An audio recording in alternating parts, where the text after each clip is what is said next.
Okay, so today we're going to review our place value and adding numbers mentally using expanded form. And so your learning intention is I will learn, or I'm sorry, I will add mentally using place value.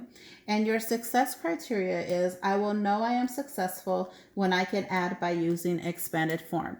So we're going to do a little reteach really quick on place value. So to the far right on your place value chart, you have your ones place. So the O stands for ones, and then you have a numerical one to show you. Then and then in the middle you have your tens place. You have a T for tens, and then I put numerically the number 10 for you. And then your hundreds place, I put a H, hundreds, and then 100 in numerical form as well for your reference. So for instance, if I were to write the number 725, I would write a 7 in the hundreds place. I would write a 2 in the tens place and a 5 in the ones place. This number represents 725 in standard form. However, for the process of this particular lesson, we are actually learning our adding mentally with expanded form. So the 7 would actually represent 700 plus the 2 in the tens place would actually represent 20 plus the 5 in the ones place is actually just going to be 5. Now let me show you something that you may not notice. In the hundreds place you have 100, and I've written a 7 for the representation of my number 725. If you mentally multiply 7 times 100, you'll get 700. And again, for the tens place, you have a 10 represent the tens place, but I wrote a 2 for the purpose of my number. And if you mentally multiply 2 times 10, you would get 20. And then for the ones place, 5 times 1 is actually 5. So math, when you look at it, it actually spirals with each other. Everything always spirals. So let's go to the actual example problem. Here is your example problem. So for your convenience, I have written HTO in red over my actual addends. And then I've also written HTO over the addends in the actual expanded form nature. So I have 151. Again, in the hundreds place, I have a 100. In the tens place, I have a 50. And in the ones place, I have a 1. 100, 50, and 1. So for the added in 128, we're also going to break that down. So in the hundreds place, I have a 100. In the tens place, I have a 2, which is going to be 20. Because remember, we have the 100. So 1 times 100 equals 100. The 2 times the 10 equals 20. And then the 8 times 1, because it's in the ones place, is going to be 8. So we're just going to bring the 8 over. So then your next step is this is your equal bar right here. So the next step is just adding it coming straight down. Okay, so we have 1 plus 8, which is going to be 9. So you have a 9 in your ones place. Then you have 50 plus 20. Now, if you don't know how to add mentally 50 plus 20, you'll go 0 plus 0 is 0. And then 5 plus 2 is 7. So you have 70 in your tens place. And then right here you have 100 plus 100. I know you probably know that's 200, but let's just go and explain it further. So we have 0 plus 0 is 0. 0 plus 0 is 0. And then we have 1 plus 1 is 2. So we have 279. So 200 from the hundreds column.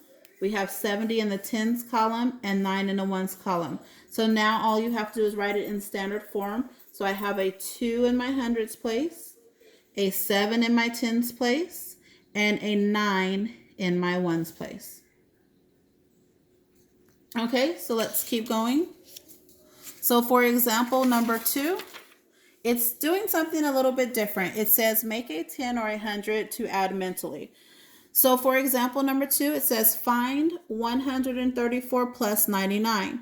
So what it has done is trying to have you be able to add mentally easier. So it's going to take a 1 from the 134, but you're not going to just dismiss that 1 because it's going to add it to the 99 to make that a hundreds, to make you be able to add the ending added-ins easier. So I have 134 minus 1, which equals 133.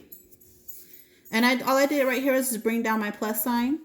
And then you have your 99 plus 1, because again, we took the 1 here, so we just distributed it here. So 99 plus 1 equals 100. So if you were to add that mentally, you would get 233. Now, if you cannot add that mentally you can write it down vertically, because right now it's written horizontally, but you can always write it vertically, just like this,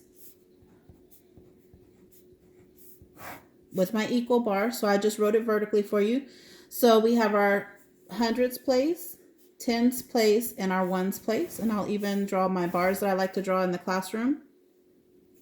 So I have 3 plus 0 is 3. 3 plus 0 is 3. And then 1 plus 1 is 2. And that's just the way that you're able to check your work, just in case you needed that. Okay, so let's go to the independent practice. This is number 3 on your independent practice. You're going to break apart and add mentally. So we have the number 46. So we want to make the 46 into a nice number. So all we're going to do is we're going to take our number that's in our tens place, our 4, and we're going to create that into a 40, because again, that's in our tens place. 10 times 4 is 40. And then we're going to take this lonely 6 right here, and we're just going to put it there. And we know we're on the right track, because if we add 6 plus 3, it equals 9. Okay, so we know we're on the right track. So let's look over here. So it already gives you the answer of 99, but it just wants you to find the missing number. So we have, if you can't add mentally, that's totally okay. We can add it long way. So we have 0 plus 0 equals 0. And then we have 4 plus 5 equals 9. Or if you're fast, you can go 40 plus 50 equals 90. So here you go, 99 equals 90 plus 9. So if you know, 90 plus 9 does equal 99. So that's how you can check your work backwards. And then also we're going to go to our next independent practice sample, which is question number 7. You're going to make a 10 or 100 to add mentally. So again, if it takes the 1 from over here, it has to distribute it over here. It can't just throw it away. So we have 47 subtract 1, which equals 46. And then we have 99 plus 1, which equals 100. So we have your 46 plus 100 equals 146. Again, if we have trouble adding mentally, instead of having it horizontally, you can always write it vertically. So I'm going to put my 100 on the top because that's a nice, easy way for me to add. And I'm going to put my 46 on the bottom. I'm going to line up my numbers in the right columns for the place value purposes. Remember, H, T, O, hundreds, tens, ones. I'm going to make my bars because I love making those bars. It makes it nice and neat. So I have 0 plus 6 is 6. And then I have 0 plus 4 is 4. And then I'm just going to bring down my 1 because I'm going to act like there's an invisible 0 there. And then I'm going to bring down my 1. And that is a great way for me to check my work. Just checking my work. All right, if you need any more help, just let me know.